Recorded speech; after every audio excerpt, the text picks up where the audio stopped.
शिबिर याचं या ठिकाणी आज आयोजन केलेलं आहे। दौंड तालुका उपविभागीय अधिकारी कार्यालय व तहसील कार्यालय यांच्या आयोजन संयोगाने या कार्यक्रमाच्या अनुषंगाने व्यासपीठावर उपस्थित प्रांत साहेब, सिद्धार्थ साहेब आणि आरोग्य अधिकारी मॅडम, त्याचबरोबर परिसरातील पंचायत समिती, जिल्हा परिषद पदाधिकारी, पोलीस पाटील व इतर ग्रामस्थ, आरोग्य सेविका,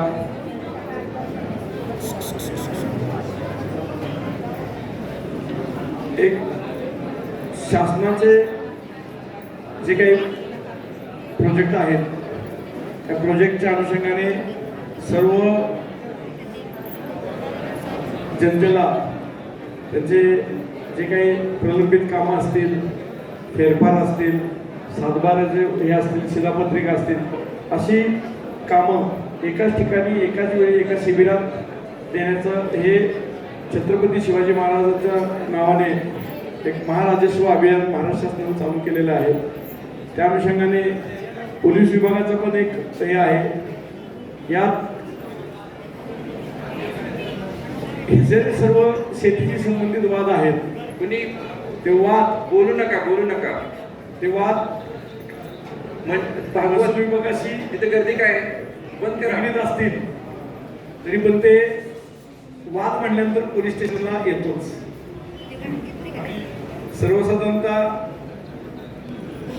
माझा असा आतापर्यंतचा अनुभव आहे की जे वाद गावात चर्चा करून, कारण शेवटी गाववाल्यांना माहीत असतं कुणाचा बांध कुठं आहे आणि कुणाचा बांध कोणी तोडलेला आहे, ते चांगल्या पद्धतीने माहीत असतं। तर त्या अनुषंगानं गावात किरकोळ वाद, तंटे, शेजारी पाजाराचे वाद, शेतीचे वाद, यातून जे काही वादविवाद घडतात ते स्थानिक पातळीवर मिटावेत, त्यासाठी लोकांना कोर्ट कचेऱ्या करून वेळ, पैसा आणि नातेसंबंध याचा खर्च नको व्हायला। नातेसंबंध म्हणजे ते नातेसंबंध बिघडतातच, ह्या गोष्टी खर्च व्हायला नको म्हणून शासनानं तंटामुक्ती अभियान चालू केलं।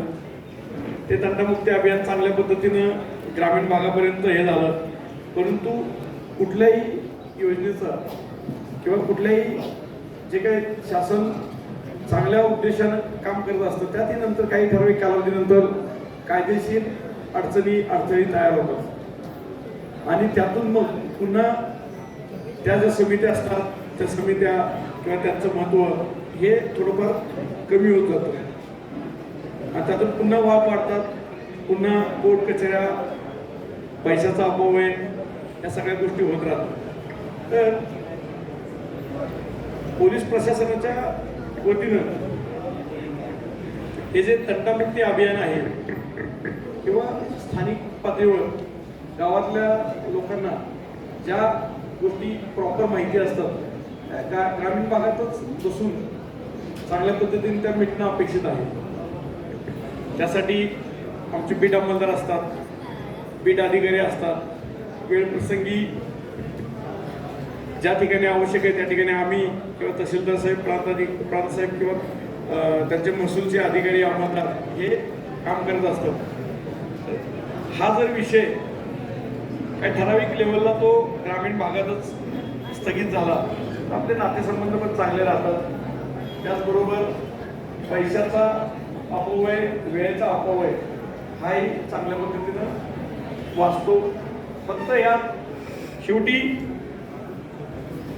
माणसाचं मन जर दुभंगलं आणि काही ठराविक गोष्टीत जर माणूस एकामेकापासून दूर गेला, नंतर गेलेली वेळ, गेलेला माणूस किंवा गेलेले संबंध हे परत कधी जोडले जात नाही। त्यासाठी सर्वांनी प्राप्त परिस्थितीत जे योग्य आहे आणि जे कायदेशीर आहे याचा एक सारासार विचार करून सर्वांनी तंटे जे काय असतील, आणि या भागात मी बघितलं जवळपास 70-75% काम हे शेतीच्या वादाचंच आहे आणि त्यातल्या त्यात पुन्हा जवळच्या नातेवाईकांचंच आहे. म्हणजे त्या 70% जे 80% जे काम आहे ते शेतीच्याच वादाचं आहे. कारण पुण्यापासून आता पुण्याला जोडले गेलेलोच आहोत आपण. आता उन्नत मार्ग झाला की अजून जवळ पुणे येईल.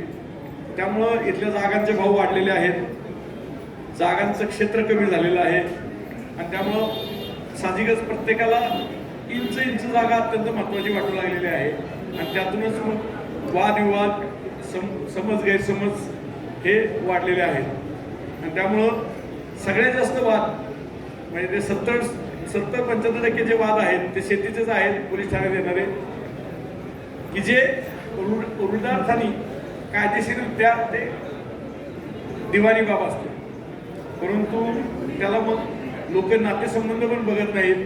बहीण भावाच्या विरोधात, भाऊ भाऊजाईच्या विरोधात असे काही तक्रारी दाखल करतात की ते इथं सांगणं पण अवघड झालेलं आहे.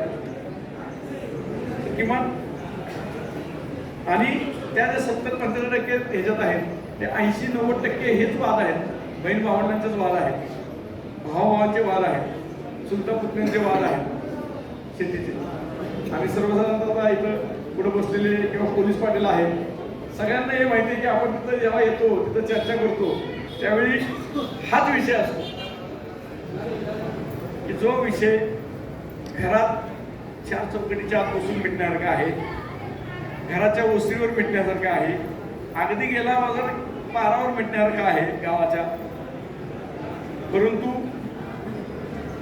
लोकांच्या ईर्षेपोटी जो विषय पोलीस ठाण्यापर्यंत येतो, कोर्टापर्यंत जातो, तहसील कार्यालयापर्यंत जातो आणि लोक स्वतःचा वेळ मी पुन्हा तेच रिपीट करतोय, स्वतःचा वेळ, पैसा आणि नातेसंबंध हे पणाला लावतो.